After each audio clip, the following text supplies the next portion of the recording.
morning, everybody. This is Forces of Facts. This is Victor Walsh here. This is about my third or fourth day here in front of Dunkin' Donuts here in beautiful Meriden, Connecticut. I already had an issue once already with the manager. I did personally. It seems that they already have this issue within themselves to hate on certain people or people in general because they're homeless.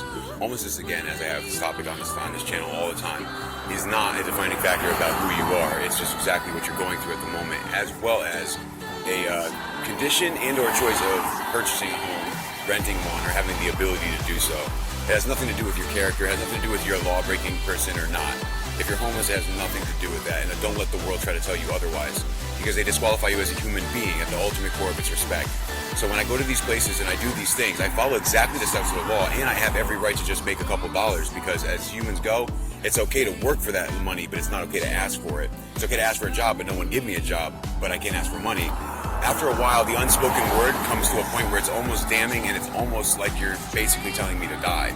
And since that's not going to happen, not according to your evil wishes, I'm going to keep on living with love in my heart. And when I go places and people love me or help me or give me things or just wish to actually care about me, they overlook the homeless right away. They want to whatever because I'm dancing, I care, and I'm communicative with them, and I share the money that I get back from the people back to the company I got it from, as are the people who buy it from the company. Because I also too like Dunkin' Donuts, and I do like to stop by from places like this as well.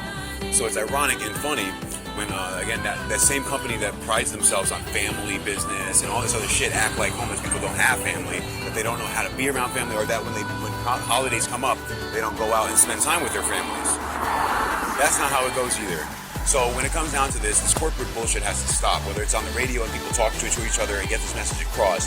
I need to survive, and I'm out here making money this way instead of what you might basically be insinuating is which I should steal, which is not going to happen. And if you're insinuating that I should be hustling out there, prostituting or pimping or doing all that other street shit, you're wrong too. I'd rather panhandle in front of my peers, let them ask me questions about who I am and where I'm going or what I'm trying to do. If they can help me, I'll get on my feet quicker and I'll be able to take care of these things. But for all those other people that don't want me to get on my feet and they don't want me to be able to just succeed with a couple dollars in my pocket, well, that's a fucking problem. Because then our government is basically saying, we acknowledge these corporations for giving shit and hate and all this other crap that will give the government bad citizens, not giving them a chance to recover, not giving them chances to talk to people and get used to nice people, not drug dealers, not people that are filling their head with shit. Get used to people that are working, driving by, nodding at you, giving you acceptance.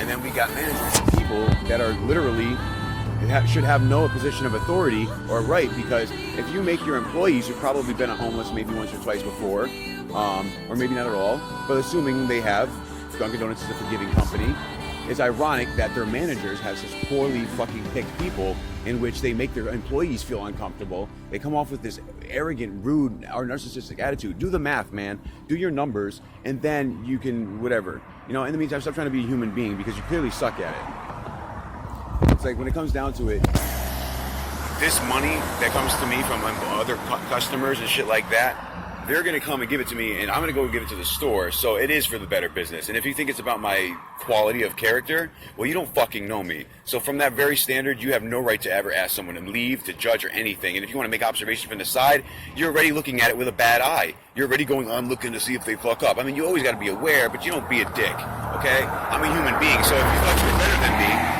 then how bad does it make you look that you're beating me down? And if it's not that case, and I'm just a normal human being, then leave me to be in my respects, to be nice to the customers, to dance with them, make them and their families laugh and cheer when I'm dancing and singing. They get to give and teach the art and love of giving, because if there is no poor people, there is no kind people. Because everyone at the top always gets their head up their asses and then eventually have no reason to be nice to people because they can take care of themselves. They can buy anything they want. They can be rude. They can teach their kids to do this shit. And the next thing you know, it's not, you know what I'm saying? So that's what I got to say this morning. Here we are again, like I said, Dunkin' Donuts, here in Meriden, Connecticut, just along the path of Forces of Facts, because there's certain things you need to check and there's certain things you really need to find out for yourself, whether you're a working man or not. Try being homeless for a day or two at certain places and watch if those people recognize you, or maybe get dirtied up, put on some clothes and some shit and something different, and go to places that maybe someone knows you and see if they don't recognize you and see how they treat you. When you do, you will really understand. At that moment, you aren't an addict, you're not anything, you're just pretending, but they all will say so. So that shows they're not capable of making these decisions, nice decisions or rational decisions. They just assume things. That kind of intelligence isn't what I want to hire for a company. That kind of intelligence isn't the foresight I want for my business. If you could do math, send it to the accountants. But if you want to do business with your employees and other people and see how business can actually grow, then that's what you do with a manager. You don't manage the people. They do their job. That doesn't require management. Supervision? Nah, they're not children.